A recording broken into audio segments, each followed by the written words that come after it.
নমস্কার, আশা করছি আপনারা সকলে খুব ভালো আছেন, সুস্থ আছেন। আমার চ্যানেলের আরেকটি নতুন রেসিপিতে আপনাদের সবাইকে জানাচ্ছি অনেক অনেক স্বাগত।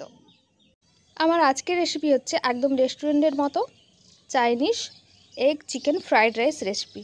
খুবই সহজে এটা বানানো যায় ঘরে থাকা কয়েকটি উপকরণ দিয়েই, আর 10 থেকে 15 মিনিট টাইম লাগবে।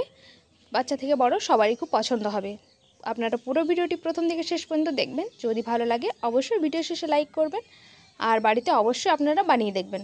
তো চলুন প্রথমে রেসিপিটি শুরু করি। সবার প্রথমে ফ্রাইড রাইসের জন্য আমি চালটা সেদ্ধ করব, তার জন্য নিয়েছি পরিমাণ মতো জল।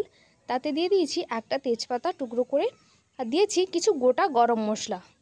তার মধ্যে ছিল কিছু এলাচের দানা, যেগুলোকে ছিঁড়ে দিয়েছি, একটা দারচিনির টুকরো, কিছু লবঙ্গ, আর দিয়েছিলাম একটা স্টার ফলকে কুচি করে।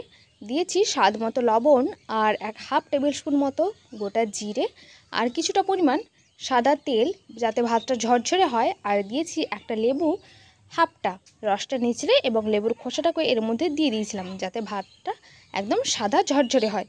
তো এদিকে আমি 500 মতো ফ্রাইড রাইসের চাল নিয়ে নিয়েছিলাম। এদিকে চালটা ফুটতে থাকুক, অন্যদিকে আমি চিকেন এগ ফ্রাইড রাইস যেহেতু, তাই চিকেন আর এগটাকে ভেজে নেব খুব ভালো করে।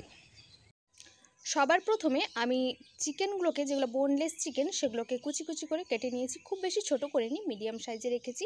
এবারে সাদা তেল দিয়ে চিকেনটাকে লবণ আর গোলমরিচের গুঁড়ো দিয়ে খুব ভালো করে ভেজে নেব।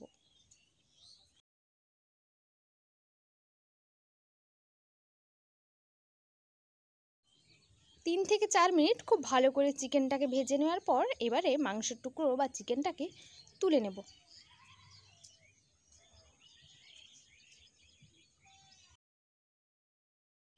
এবারে চিকেনের পিসগুলো তোলা হয়ে গেলে এবারে এর মধ্যে আমি 5টা ডিম বাটিতে ফাটিয়ে রেখেছিলাম, ওগুলো দিয়ে দিচ্ছি। এবারে ওপর দিয়ে আমি লবণ আর গোলমরিচের গুঁড়ো দিয়ে এটাকেও একবারে ঝুরি ঝুরি করে ভেজে তুলে নেব।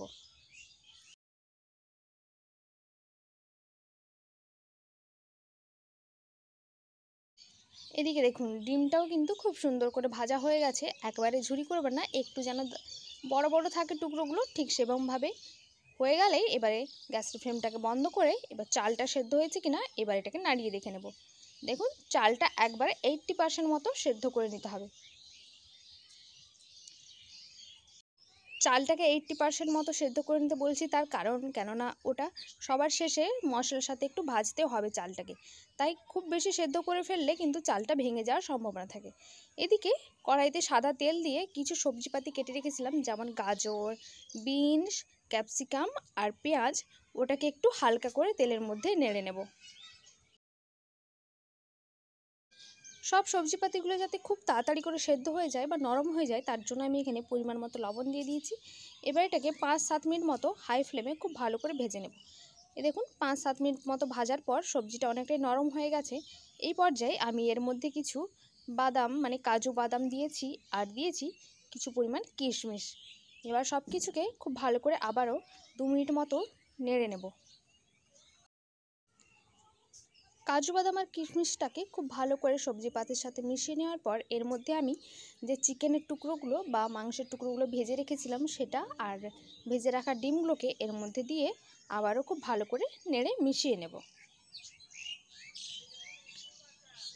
এবারে এগুলোর মধ্যে সামান্য মশলা আমি যোগ করব, যেমন হচ্ছে জিরে গুঁড়ো সামান্য পরিমাণ, আর দিয়েছি সামান্য পরিমাণ গোলমরিচের গুঁড়ো, আর দিয়েছি সামান্য পরিমাণ গরম মশলা, আর স্বাদ মতো সামান্য একটু, মানে ওই 3 টেবিল স্পুন মতো চিনি আমি এখানে যোগ করেছি। আপনারা চাইলে স্কিপও করে দিতে পারেন।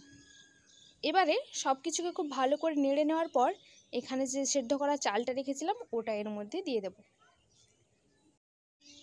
তাহলে এবারে ভাতটাকে সব কিছু সবজিপাতির সাথে মিশিয়ে নিলেই এগ ফ্রাইড রাইস রেস্টুরেন্টের মতো একবারে রেডি।